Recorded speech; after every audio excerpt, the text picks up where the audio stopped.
Hello friends, welcome back to Newton's Club. Hope you all are doing wonderfully. Today, we are going to discuss one of the most crucial departments, procurement, which is often referred to as sourcing or purchasing. And in this video, we'll focus on three topics: the core objectives, key roles and responsibilities, and some common terminology in procurement. And we'll also do a small flowchart. So let's get started. But before we dive in, let us paint a daily life simple scenario to describe the concept of procurement. Imagine you are planning a cozy dinner at your home. What do? You head to your local grocery store to buy some vegetables, right? You carefully choose the vegetables, considering factors like freshness, quality, and price. In this scenario, you, the shopper, represents the customer, and the grocery store serves as a supplier. And your purchase decision mirrors the process of procurement. Now let's draw a parallel to the industrial procurement department. Just like you in this scenario, the procurement department in multinational manufacturing companies acts as a strategic shopper for the organization. Instead of vegetables, they procure raw materials, critical components, and even services. Similar to how we have multiple grocery stores to choose from, there are various suppliers in the market offering the required materials. And just as you consider quality and cost while shopping, the procurement department strives to optimize the cost while maintaining high quality standards for the materials they source. But unlike a simple grocery run, industrial procurement happens on a massive scale, with hundreds, sometimes thousands of transactions occurring every single day. This procurement department serves as one-stop service for purchasing anything needed by all other departments within an organization. But is that all? Is procurement just about transactions, purchasing and delivering materials? No, not at all. Building relationships, which is very important to ensure a reliable and consistent supply of materials, which is very similar to the trust and rapport we build with our local grocery shopkeepers. So in essence, whether you're shopping for a dinner at local grocery store or a procurement department is sourcing materials for multinational companies, the principles are similar. Thoughtful choices, negotiating for value, and building relationships. We have actually touched upon major objectives of procurement department. But now, let's define them in a more technical way. Objective 1. Ensuring a consistent supply of materials, which is essential to meet production demands effectively. One of the best techniques used to achieve this objective is forecasting, especially for regularly consuming materials.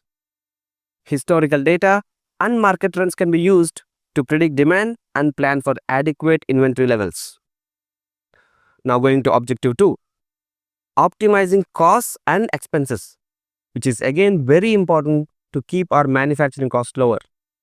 Techniques like negotiation skills come into play here, using which we can secure favorable terms and conditions with the suppliers. Cost-benefit analysis is another crucial technique where the overall value proposition of each procurement decision is evaluated. Objective 3. Building and maintaining strong supplier relationships, which is at the heart of procurement. And to do this, effective communication and regular performance reviews are very much required to ensure that the partnership remains positive and mutually beneficial. Now going to objective 4. What if your favorite grocery shop is closed? It is a big risk, right? The same applies to the organization suppliers too. The procurement department should be very vigilant in addressing potential disruptions and mitigating risks in the supply chain. One key strategy is supplier diversification, ensuring that the organization isn't overly dependent on a single supplier. So yes, ensuring a consistent supply of materials, optimizing costs and expenses, building and maintaining strong supplier relationships, and mitigate risks in supply chain are the 4 core objectives of this department. Now let's move forward and explore some of the most important terms and concepts that are essential for understanding how the procurement department operates. Term 1. PR. Purchase Requisition. PR is a formal request initiated within an organization to procure goods or services. For example, If the production team needs raw materials, they generate a PR. Based on this PR, the procurement department proceeds further. And where is the PR generated? Typically, it's created in ERP systems, Enterprise Resource Planning Systems. Let's go to term 2, RFQ, Request for Quotations.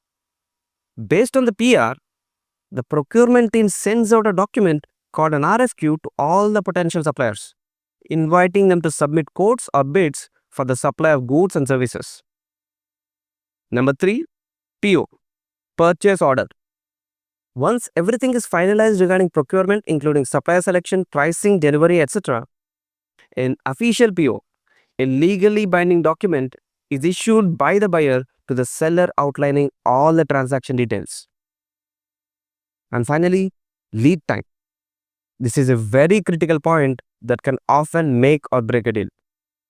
Lead time refers to the total time it takes for an order to be fulfilled, from PO release to receipt of the goods. Till now, we have seen some core objectives and the important terminology.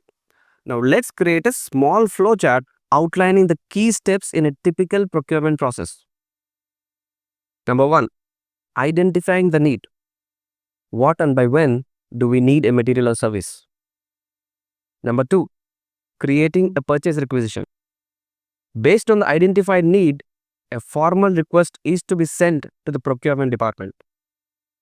3, reviewing and approving the purchase requisition, and of course by the relevant department heads. Number 4, creating an RFQ and sending it to the suppliers based on the PR. And once the RFQ is floated, the procurement team receives multiple quotations from various suppliers. So step 5 would be evaluating quotations received from all the suppliers. Number 6, selecting a supplier and negotiating, which is a very, very important step. Pricing terms, delivery lead times, and many other things are finalized here. And then awarding a purchase order, an official legal document awarded by the procurement team to the selected supplier. Step 8, receiving goods at the factory and then inspecting and accepting the goods. Inspection is very essential to ensure the quality of received material meets our quality standards.